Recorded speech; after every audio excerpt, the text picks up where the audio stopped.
Hey, what's up everybody? It is Kellen here from Start Your Systems, and welcome back to MX Simulator, where today we're going to be talking about the 2020 RedBud 1 National that happened this past Friday, trying to squeeze in this quick review about the race before we get going racing again on Monday, which would be tomorrow, obviously.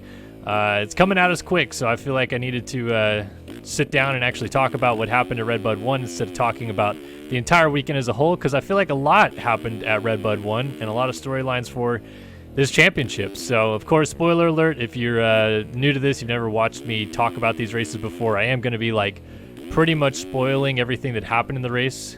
So if you haven't watched it already, I would obviously recommend turning this off right now. But for those of you that have, and those of you that like doing our bench racing that we do here every week, let's jump in, shall we?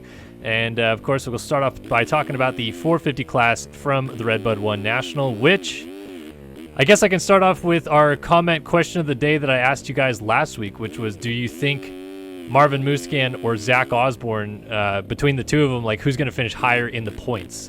Disregarding everybody else around them, not talking about Tomac, not talking about anybody else, not even talking about championship scenario, who is going to score more points at the end of the championship? And at the time, Zach had a 13-point lead, I think it was, on Marvin. And yeah, a lot of you guys are saying that you think Marvin is going to beat Osborne in the points, which he definitely still could. I'm not saying that it's not going to happen. And I would have agreed with you guys after Ironman. I thought that Marvin was kind of on the rise, if you will, and was going to start clicking off some moto wins here and there pretty frequently. But surprise, surprise, Zach Osborne looks like he is here to play, people. We are 4 rounds into this 9-round maybe championship. We're not even sure we're going 9 rounds at this point. Still some tentative races, I feel like, up in the air that could change. But yeah, 4 rounds in, Zach Osborne just went 1-1 at RedBud 1. Looked, I mean, every bit the part of a guy that's on the way to try to win this championship. 2 great starts, which is, the key that a lot of people kind of forget about in these motos is how important these starts are. Eli Tomac has made starts more or less obsolete in the past 5 years that he's been trying to fight for this championship, because so often he can have a bad start and still come up and win the motos. And obviously, like in the days of Ricky and James and all those guys, it seemed like they could start anywhere and still win the moto. But that was because there was less parity in the field, I feel like. Now, it's pretty reliant that you need to have good starts to win these championships. And Zacho so far has got him. Like, he's pretty good off the starts so far this year. I don't think we've seen him start anywhere outside of the top 10 at any moto so far. But now he has, 4 hole shots to his credit? 2 more hole shots at RedBud, and really set himself up well to go 1-1 on the day with those starts, because I think the reality is that he wasn't actually like supremely better than everybody else, but because he started out front and got an early gap in both motos, like he could very well manage the gap from there. Like, I think he won the first moto by, 2 seconds in the end over Marvin. And then the second moto was a little bit bigger of a gap over Barsha.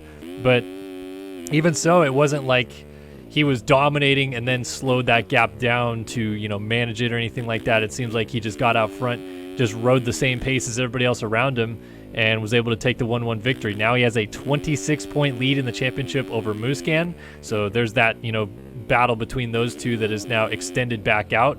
But I think the biggest storyline really is that Eli Tomac may very well be watching this championship slip out from any grasp he may have had on it. After the second round with 7 rounds to go, he was 40 points down. I asked you guys then, is Eli Tomac out of this championship? The points haul to come back from it is big, but Eli Tomac, if anybody could do it, I think Eli could have. But at this point, there's maybe 5 rounds, maybe less, but let's just, for the sake of this argument, talk about the 5 rounds that are still scheduled left on this championship, which is RedBud 2, then they go to Millville, then they go to WW Ranch, then they go to Thunder Valley, and then potentially maybe going to Paula to wrap up the season. So 5 rounds still to go. That's 10 motos, and Eli Tomac has to claw back 43 points after he went 4-5 at RedBud. And to be honest with you, kind of just looked like another guy out there on the track. He rode well. He started 10th or 9th and 11th in both motos or something like that, and worked his way up to finish 4-5. So I'm not saying that, Tomac is way off his game or anything like that, but I feel like you'd normally expect to see Tomac like turn it on at this point in the season and start. Even if he starts 9th, he's going to win the moto. Even if he starts 15th, he's going to win the moto. Now it's not looking like the case. It's looking like he's either just a little bit not as comfortable with his bike setup or something like that, or these guys are able to push the envelope so long in the motos that Eli's beast mode speed doesn't really shine through anymore, because I feel like the reality with Eli Tomac's beast mode speed was more or less that he could go 4 to 5 seconds a lap faster than everybody in the race because he was doing similar lap times to that of what they were doing at the beginning of the motos. As the track got rougher, Tomac would get better, the lap times would stay the same. Sometimes he'd go a little bit faster late in the motos, but now it just doesn't seem to be the case. Like, it seems like he is hitting that same more or less cliff as everybody else, and because of that, it's become a bit of a struggle bus for him this year to make those late charges. Like, it seemed like in both motos he would get to those 4 or 5 spots. At one point in the second 450 moto, it was, he got to chase Sexton for 4th and then like was right on him, like challenging him. It looked like he was going to pretty quickly make a pass, and then Sexton responded and kind of opened that gap back up, and Tomac was trying everything. He was trying to go outside and inside and up and down and all around, and he just couldn't figure out a pass, to the point where Sexton, you know, kind of lit a fire underneath him, and he went and caught and passed Marvin Musquin ahead of him and moved on and just left Tomac to battle it out behind them. And so it just seems like there's this disconnect between when Eli Tomac used to be able to turn it on to what is going on now. Like, it's just not the same Eli Tomac in the second half of the motos. I feel like there's not much different than what's going on in the first half. His starts still seem to be about the exact same as what we've seen in the past. His charges kind of going forward at the beginning of the motos seem to be pretty similar. It's just that he used to be able to flip that light switch at 15 minutes, and I guess the light switch was his brain. He would just shut it off and go ridiculously fast. Now he doesn't seem to have that capability in him anymore, and it very well may be kind of what's going to cost him this title in the end. Now, is the title over? No, it's absolutely not. Zach Osborne, as good as he is right now, has never taken a 450 championship down to the very end. Now, it's only his 4th chance at it. You know, he rookie 450 Supercross in 2019, 450 Outdoors last year, and then his sophomore season of Supercross this year, picks up a race win his first go round, then follows it up, and now he's won 3 of 4 outdoor overalls so far, and has a pretty commanding points lead heading towards the second half of this season. I think at this point, if Osborne can kind of keep up his, I just want to say, like, speed, like if he has this exact same speed down the stretch, I think the title's his, as long as he stays on 2 wheels. The one thing I would say that it seems to be maybe the problem with him is when he doesn't exactly get the whole shot, he's had a little bit tougher time of like making it up to those spots, late in the race. Like, he's really good at managing out front, but so far when he doesn't start with the whole shot, he kind of falters like mid-moto and kind of reels it back in towards the end. Like, I'm thinking of Ironman Moto 2, for example, where he started with AC, right? He actually whole shot that moto, led for a little bit, AC took the lead, and then by like the halfway point, Osborne went backwards. And I think in that point, it's almost like you have to say that will be the kryptonite of Osborne, is if there's another battle, you know, where halfway through the moto, he's got like 4 guys right behind him. What happens if all 4 guys go by him? Can he pass any of them back, or does he just finish 5th? And then in that case, Eli Tomac, if he wins the moto, chunks out a huge bit of points right there. Or even Musquin, you know, let's say if Musquin starts catching fire down the stretch and winning consecutive motos, does he start clawing the points back that is going to take to win a championship in this 2020 season? So I'm not completely sold, even though his points lead is huge, that Osborne is going to be the guy that just runs away with this championship. But he is in a very, very good position. There has not been many people that have lost this championship when at halfway they have this big of a lead. Christophe Pourcel is kind of a glaring example of a guy that had big leads in the championship, but that was in a 250 class, obviously, and then he eventually didn't win the title. But I don't know, like, it's so tough to say because this is such a strange year. It's not like we're sitting here at round 5 or round 6 going, well, there's still 12 motos and there's still a whole second half of the season. This season could end early, but even if it doesn't, there's not a ton of racing left. There's only 10 motos still to be ran, and Osborne is in a really good position. I'm almost to the point at this stage where if he goes 1-1 on Monday, I think championship's his, because he'll have too big of a points lead at that point where he really can kind of like settle back into that Osborne that we saw at Ironman and probably still win the championship, because I don't think Musquin is going to be the guy that goes 1-1-1-1-1 down the last 8 motos. It would have to be someone like Tomac that could step up and do it, but at that point, if Osborne goes 1-1 again this weekend, at best, Tomac is 49 points down in the championship. But it could be worse than that if he doesn't go 2-2 behind Osborne's 1-1 on Monday, if that's the way it shakes out. So, I don't know, man. Like, Zacho is impressively good this outdoor season, and this is going to be crazy if he wins this championship.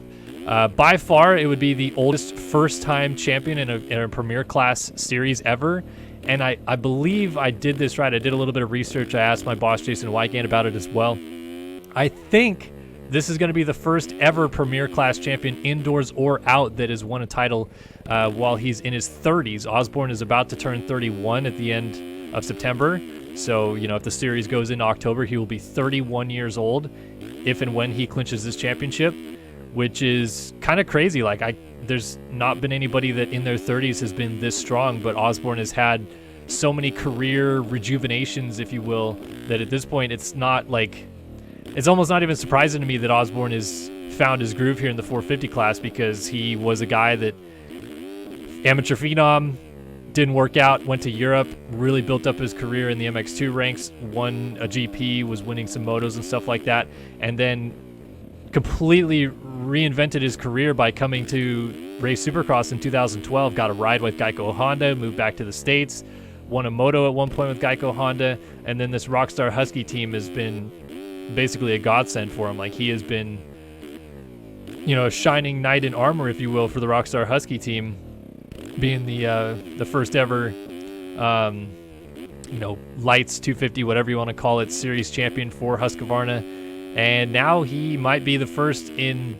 decades to win a championship on a Husqvarna outdoors, and that would be pretty insane. But we still have some racing to do. With Monday's race coming up, like I said, I think I'm looking at the key to this is, like, is Osborne's performance from Friday repeatable? You know, obviously there's potentially some rain in the schedule that could falter things up a little bit at RedBud, and they're not going to change up the track too much, but maybe just, you know, a couple setup changes for guys like Musquin or Tomac, and they find their groove.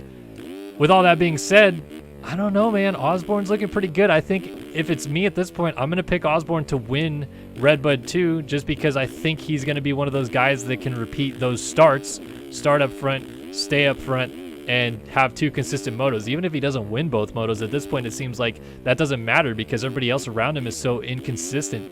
Barsha going, what it was, at 6-2, Musquin 2-4, I think it was. No, Musquin went 2-6, right? And then Sexton and C and Cerullo and Barsha finished ahead of Tomac in that second moto. Sexton's been looking good, but he's been inconsistent. C and Cerullo just can't seem to stay off the ground when he gets a good start. Got another good start in that first moto, crashed.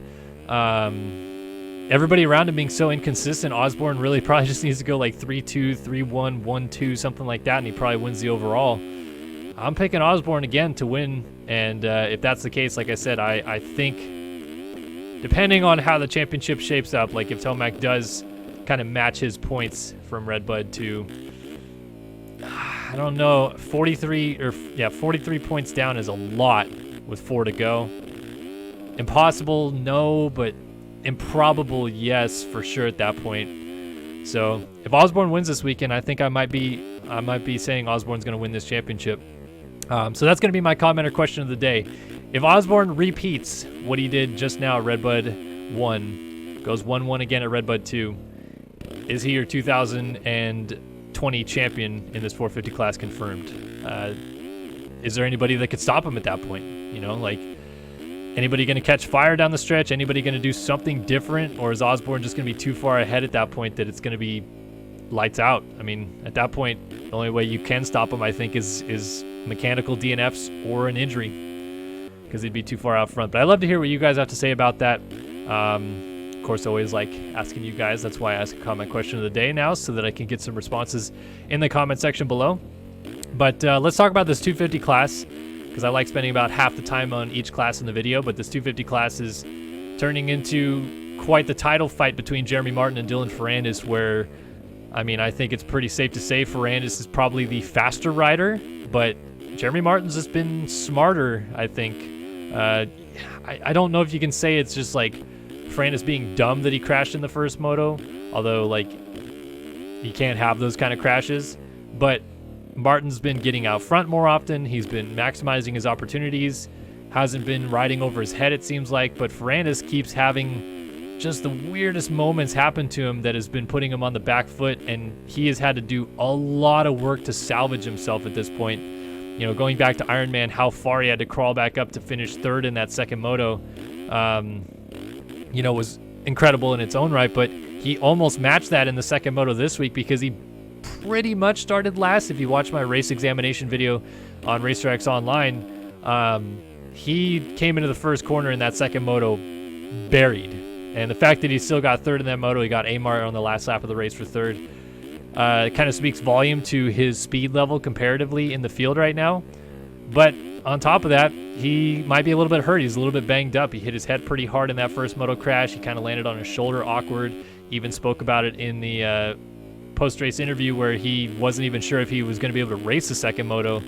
And, you know, that's kind of some scary stuff, because it's like, man, if he's feeling a little bit fatigued and dazed and stuff like that from this crash come Monday, he's going to have to start up front and hope that he gets a big lead before that fatigue starts creeping up on him, because he's not going to have the same kind of recovery efforts that these other guys are going to have. He's going to really have to rest it up in these 2-day period to get himself set up for Monday's action. And now J-Mart has the red plate, goes 1-1, 3 wins in a row, and it's a 12-point lead, I believe, in the championship over Ferrandis now. And that is, you know, that's a pretty big turnaround. 4 points down to 12 points up. Ferrandis having to do the lion's share of the work these last 2 weeks to make up for it, if you will. Ferrandis needs desperately a 1-1. I think this RedBud round 2 is going to be pivotal for him to come off of this fatigue, this injury that he had at RedBud 1, and still kind of like, if he puts a beat down on these guys this week, I don't know, man. I feel like mentally that's going to be kind of like a little bit of destruction for J-Mart there, because, you know, even if J-Mart goes 2-2 to Ferrandis' 1-1, that points lead gets cut in half. He's now only going to be 6 back. But mentally, if you're J-Mart, you got to be like, dude, I just went 1-1. I'm feeling like the best I've felt all year long probably, and this guy still beats me. Like, that would be kind of a tough pill to swallow. But I don't know, man. Ferrandis, dude needs to stop with these like weirdo moments on the first lap of the race. The crash, it is what it is. The first turn fall with McElrath at Ironman, it is what it is. The bad start, I mean, I guess you could attribute it to his potential concussion symptoms he was having, which is crazy that he was allowed to go race the second moto if that's the case. But like, that's just killing him. He has to ride so much harder than everybody else on the track to get these points back. So much so that in the first moto, like, I was a little bit afraid for him to have another big one, because there's a couple times where he's hanging off the bike doing crazy things. And if we go back to his GP days, which I'm not sure many people watching this video will even remember, but Ferrandis' problem back then was he had the pace to run hurling speed. The problem is he didn't really have like the skill set at the time, I think, to do so. Like, he had the balls to do it, and he could do like 1 lap pace. It was ridiculous back then, but he just kept crashing all the time. Like, he would just ride over his head to try to stay with Hurlings when Hurlings was clearly the best rider in the class. And because of it, Ferrandis would just wad up like all the time. And that's kind of what's scaring me this time, is that if he keeps putting himself behind the 8-ball early in these motos and has to come charging through the field, he's doing like similar stuff to what he had to do in the first place to run with Hurlings, which is ride way over his head to make up the max amount of points that he can. And obviously he's older, he's wiser, he's probably smartened up a little bit, and he knows his limitations, I'm sure, but still putting himself behind all the time, you can only flirt with fire for so long before it reaches up and bites you. And Obviously, he did fall in that first moto, but I don't think that was because he was pushing too hard. I think it was just a weird clip the rut wrong, got sideways, etc. I'm more or less talking about like riding over his head to try to get back on the podium again to salvage points against Martin, and has a really big one, you know, has a cartwheel or something along those lines, you know. Anyway, that is my more or less concern with Ferrandis at that point, because if he can't start up front, he is putting himself such a detriment. And it's not even at this point like Martin is way off his pace. Even at RedBud, I feel like J-Mart was within himself enough that he could have probably kept Ferrandis. You know, if Ferrandis took the lead early in that first moto, I think J-Mart probably could have stayed with him for a little while, probably still would have fallen back. But I don't know, man. I'm nervous for Ferrandis. J-Mart looks like he has got everything rolling for him. His starts are good. His speed is consistent. He seems like what he's been doing so far is repeatable, whereas Ferrandis, I just don't think it's repeatable at all. If he keeps having these moments, it is going to go bad quick.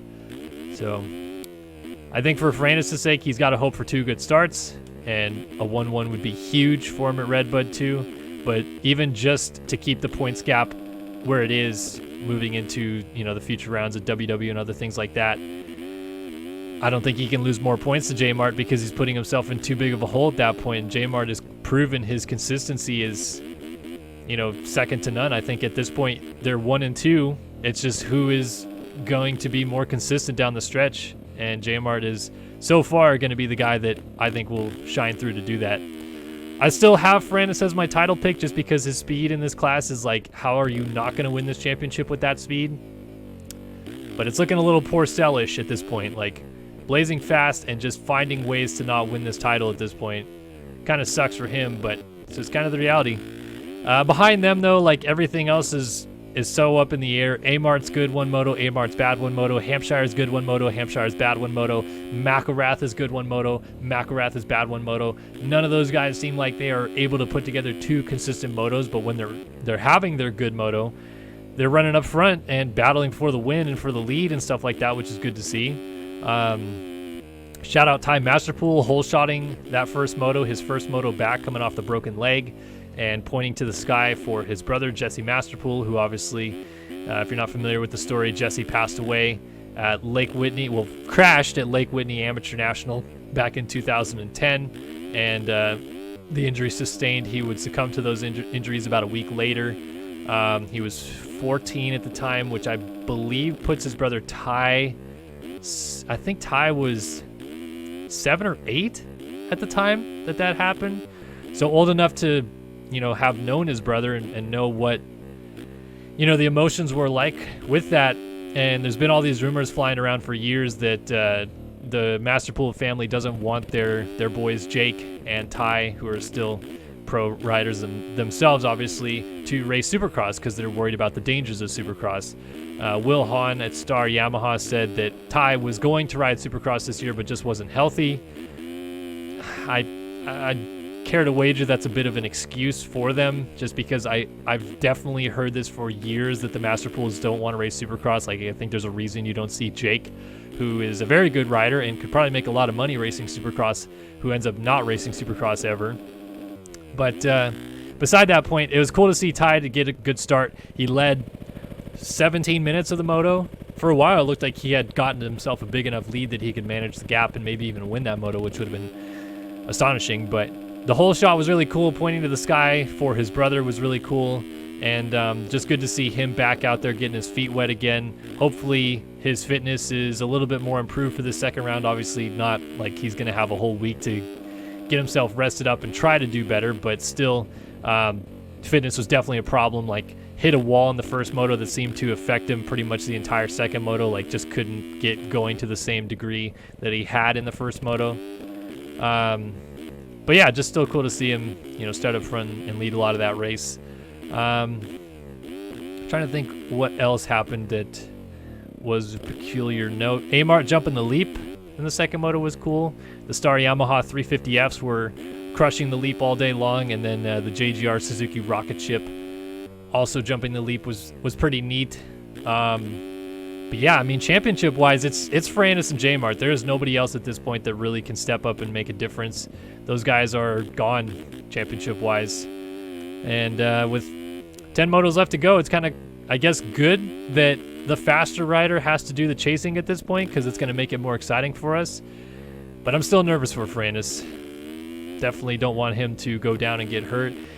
More or less, the thing that I would be worried about with Frannis at this point is we've seen guys that Frannis looks like he, at the moment, you know, aside from the crash, maybe hampering him a little bit, is at the top of his game. Maybe the best he's ever been. Speed, fitness, everything, it's all there. It's in the groove, it's rolling. To the point where I believe Frannis all year long has been the fastest 250 rider, even more so than Sexton. I would put Frannis as a better outdoor rider than Sexton as well, even though Sexton, you know, has won motos in the 250 class and has looked good on a 450. If you're looking up the road a little bit, you're seeing Tomac hitting a bit of a struggle. He's going to be defending Supercross champion next year, obviously. Roxon's supposed to be coming back. All these things, you know, Cooper Webb is going to be good again. Zach Osborne looks like he may be coming into Supercross as a champion next year. But then you have Cianciarulo, Sexton, and next year Dylan Frannis will also be a rookie. Frannis is older. He's going to be, well, he is 26. I think he's going to be 27, like mid-Supercross next year or something like that. He's one of those guys to me that I feel like he could jump into a 450 class and make a difference right away. And the last thing I want for him to have happen is to get hurt and it be a moot point. Like, he has to start from square one, jumping onto a 450, which he has to go to now, like he's pointed out of the 250 class. And coming off an injury, he won't be the same guy that we could have seen indoors. So I'm hoping for his sake he doesn't get hurt this outdoor season, whether he wins a title or not, and carries this level of speed and gnarliness that he has on a 250 to the 450 class, and can be instantly a difference maker in that class, because next year is going to be absolutely insane if we get a Supercross championship, which that's going to be a story for another video. But to think about Tomac coming off a defending championship, if Osborne wins the outdoor title, he's going to have a lot of confidence. Cooper Webb looks like he may be the second best rider in Supercross right now behind Tomac, but then Roxon will be back. Then you have Cianciarulo, Sexton, Ferrandis thrown in the mix. Barsha might apparently be back with Yamaha. That's a whole nother story as well. And then, you know, Anderson, he's a former Supercross champion. There's going to be so many guys that could do some damage indoors next year. It's going to be a lot of fun to watch. Obviously, we're still a ways out from getting there if we ever get there. But, yeah. So I wanted to end this video by talking about the storyline that was a bit brewing for most of Friday, I guess, because if you weren't watching the race on TV, you may be following the race on Twitter. And if you happen to follow Steve Mathis, you may have caught a tweet that brought a bit of peculiarity to the situation. So Ryan Dungey, who has been retired since his last Supercross race in 2017, may or may not be trying to plan a comeback in 2021. He is in contact with Honda about getting himself leased bikes, not to ride for the factory team, just leasing bikes to ride factory Hondas. And there's an outside sponsor that sounds like it's fairly legit on happening that is willing to foot the bill to have the Ryan Dungey race team be out there. And yeah, this is a legit rumor. This is not like hearsay, anything like that. I've actually heard about this rumor for months, but I didn't want to believe it until I heard from more kind of sources, if you will, and more people are starting to shine through to the front of this whole situation. And Ryan Dungey may very well be on the starting line in Supercross next year, riding a Honda with an outside sponsor. I can't believe it. That would be absolutely insane. A whole nother element added to this championship scenario that I was talking about with Supercross and how many guys have a chance. And here's the thing about Dungey, right? So, like, coming back from, at that point, it's almost 4 entire years away from the sport. It's not necessarily going to be like, yeah, Dungey comes back and is immediately the same guy that he was. There's no question about it. He's going to be different. He's going to be probably a little bit slower. Fitness-wise, we'll have to see what happens. He's not going to be able to train with Alden because Alden is KTM and Husky only, so Dungey's going to have to figure out his own training program. But the thing about Dungey that I've always said and I always felt like he didn't get enough respect for was Dungey never once in his career came back from an injury and looked worse. He had very few injuries in his career. But even so, the injuries that he did have almost seemed to propel him to like a next level. So like he came back from a collarbone injury in 2012, immediately came back and was battling for race wins in what was a Ryan Villopoto title year, and then went outdoors and more or less cleaned up outdoors in what was KTM's first ever 450 outdoor championship. Dungey, coming off a collarbone injury, was able to put that all together. Then you go to 2017 when he comes off the broken neck from outdoors the year prior, and he spent tons of time rehabbing and stuff like that. And look, you can say what you want about what Tomac did down the stretch in Supercross, but the reality of the situation in 2017 was that Ryan Dungey and Ken Roxon were on another level for the first 2 rounds. They were completely different to everybody else. Tomac, obviously, arm pump, I get it. Different situation. But I think that Ryan Dungey and Ken Roxon were equivalent to what Eli Tomac was doing in the second half of 2017. The problem is that Ryan Dungey, as he very clearly stated several times in his retirement speech, was getting to be like more or less afraid of the sport after his neck injury and like kind of was rethinking some things. And when the Ken Roxon crash happened, I think that was his like, oh my God, we both were going that fast and that could happen to me. And Ken Roxon just got like effed big time. In that situation, I think Dungey was like, I don't want to go that speed anymore. Like, I am content doing what I can do to go my consistent, comfortable speed, and I'm not going to break my back to go the speed that Tomac was going. I think down the stretch, he was trying to get back into that mode a little bit to try to, stop Tomac from winning the championship, but Tomac was obviously on another level there late. But my point being is that Dungey, he comes back from injury like that neck injury in 2016. Doesn't look like he skips a beat at all. Goes right back to being probably faster than he's ever been. I think San Diego 2017, when he almost beat Ken Roxon straight up when Roxon was an animal, that was some of the best riding I've ever seen Ryan Dungey do. And my point with all this is that even with time off, as much time as he's going to take off, there is still a skill set that Ryan Dungey possesses that not many people have. He is one of the most naturally talented riders, I feel, that has ever stepped on a bike. Like, I think probably top 10 most naturally talented riders, just because if you look at his positioning, his technique on a motorcycle, his corner speed was nearly second to none. I don't think that this is going to be as bad as some people believe it could be for Dungey. I don't think there's any reason he should be coming back, in my opinion. I think it's like kind of why at this point. You're a 4-time Supercross champion, 3-time outdoor champion, you're second all-time on the outdoor wins list. Like, you've done enough. But I can also kind of get it as well, because I think, realistically speaking, maybe not 2019, but I think 2018 Ryan Dungey would have won that Supercross title. Like, you can't tell me that if Dungey trains all offseason, comes back in 2018 to try to defend his, 4th Supercross championship, that he can't beat Jason Anderson. Anderson was good that year, but you look at all the injuries that happened. Tomac missed a race. Musquin pretty much missed a race that year. Roxon got hurt again. Anderson, more or less, kind of, I don't want to say lucked into it, because he didn't. He was so good at the beginning of the year, but he won 4 rounds in the first, 7 races, and then didn't win anything after that and was really managing the title from there. Ryan Dungey was a guy that would go second, third, win, second, third, and probably win that championship. Might be a 5-time champion. The outdoor championship in 2017 as well, you could talk about as a little bit in there too, because, Eli Tomac, he didn't really have the competition with Ken Roxon out and stuff like that, but it wasn't like Eli Tomac was blowing everybody's doors off either outdoors. Like, again, I just think that Dungey may have even looked at some of those situations and been like, man, I could have been a title threat right there. Like, I could have maybe won another title in some of these years. And the rumor mill has been floating around for years that Dungey has wanted to come back. I supposedly, expressed interest with KTM in coming back in 2019. Who knows if that was real or not? That was a rumor.